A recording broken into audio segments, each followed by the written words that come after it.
Paru-paru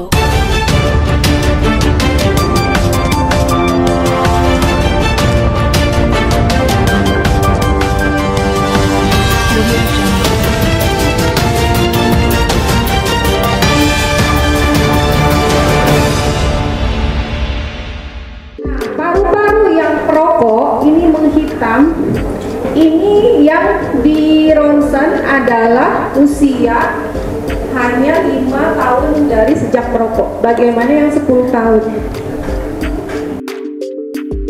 Mahasiswi residensi Nurse Onkologi dari Universitas Indonesia menghadirkan inovasi baru dengan mengusung proyek bertema kewaspadaan penggunaan vape terhadap kanker paru.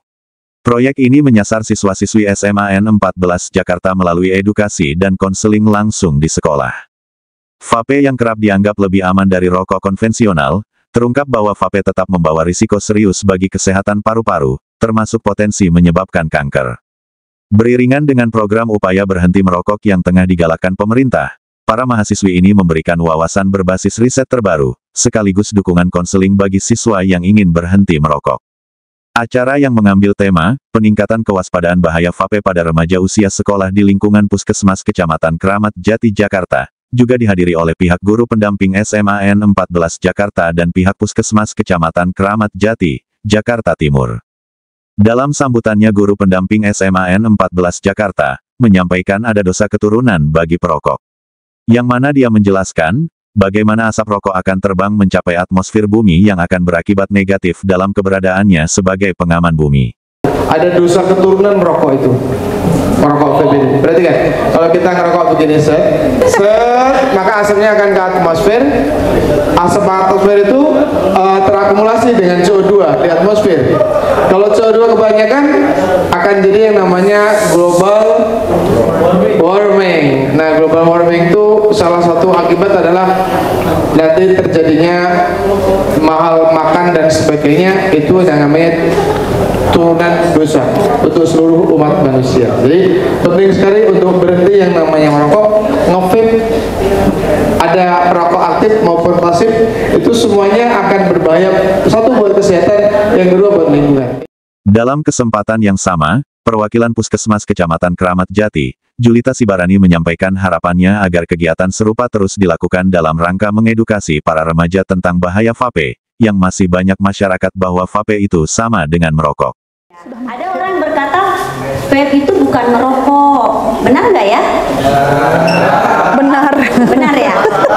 Salah. Oh, berarti di sini udah lebih tahu berarti ya. Kalau saya biasanya ketemu di warga itu, mereka kalau kita tanya, Bapak merokok?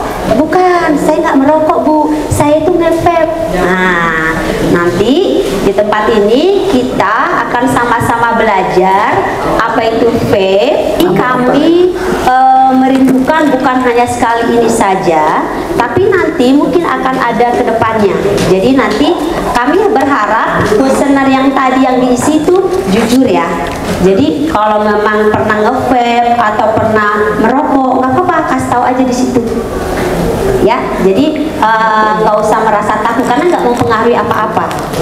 Ya, jadi seperti tadi yang kakak tadi bilang, kalau merokok itu adalah penyebab penyakit tidak menular. Tadi kan adik-adik semua kan sudah mengatakannya penyakit tidak menular apa itu? Contohnya jantung, kanker, gagal ginjal, semua banyak ya. Nah, ternyatanya juga yang pasti juga penyakit menular juga. Jadi kolaborasi sekarang itu adalah penyakit menular terutama TB. Perwakilan mahasiswi residensi Nurse Onkologi dari Universitas Indonesia, yang juga menjadi narasumber dalam acara menyampaikan, pihaknya sebagai mahasiswi memiliki kewajiban dan tanggung jawab untuk memberikan promosi kesehatan.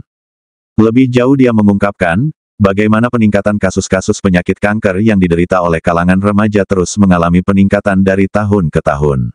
Kami sebagai mahasiswa residensi spesialis onkologi memiliki kewajiban dan tanggung jawab untuk memberikan promosi kesehatan yang pada hari ini sasaran kami adalah upaya berhenti merokok di kalangan remaja, yang mana menurut data bahwa remaja itu dari tahun ke tahun makin meningkat dalam menderita kanker paru, sehingga kami perlu meningkatkan awareness terhadap remaja bagaimana mereka mengenal terkait bahaya daripada rokok elektrik, dan bagaimana cara untuk berhenti merokok. Sehingga kami sebagai spesialis onkologi memiliki rasa confidence, komitmen, dan compassion terkait penanganan upaya promotif dan preventif dalam kasus-kasus kanker ataupun keganasan. Edukasi ini diharapkan mampu membangun kesadaran sejak dini dan menciptakan generasi yang lebih sehat, bebas dari ancaman penyakit berbahaya seperti kanker paru. Untuk data sendiri di kalangan remaja, terakhir di tahun 2019 itu mencapai 19,1%, yang mana itu sudah terjadi kenaikan kurang lebih 1-2% dari tahun 2016. Pengalaman yang lainnya adalah kita melihat di klinikal langsung di masing-masing rumah sakit di tempat bekerja kita, bahwa pasien-pasien paru sekarang sudah mengarah kepada remaja dan dewasa muda. Dengan langkah nyata ini, Universitas Indonesia kembali membuktikan komitmennya dalam mendukung kesehatan masyarakat Indonesia.